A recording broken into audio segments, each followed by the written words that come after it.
Hello అండి. చిక్కుడుకాయ టమాటా curry నా స్టైల్‌లో ఎలా చేస్తానో చూపిస్తున్నాను.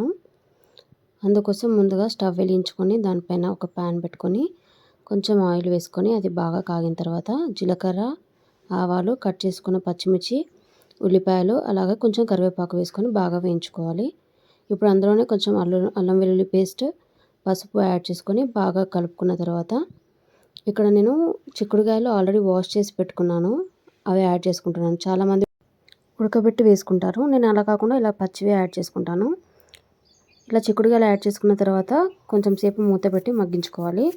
ఆ తర్వాత ఒకసారి మూత తీసి బాగా కలుపుకొని ఇందులో టమాటాలు యాడ్ చేసుకుంటున్నాను. టమాటా వేసిన తర్వాత కొంచెం మగ్గించుకోవాలి. తర్వాత ఇప్పుడు సరిపడినంత కారం, జీలకర్ర పొడి, ధనియాల పొడి అలాగే కొంచెం ఉప్పు రుచికి తగినంత వేసుకొని ఫైనల్గా కొత్తిమీరతో గార్నిష్ చేసుకోవాలి. అంతే, ఎంతో టేస్టీగా చిక్కుడుకాయ టమాటా కర్రీ రెడీ.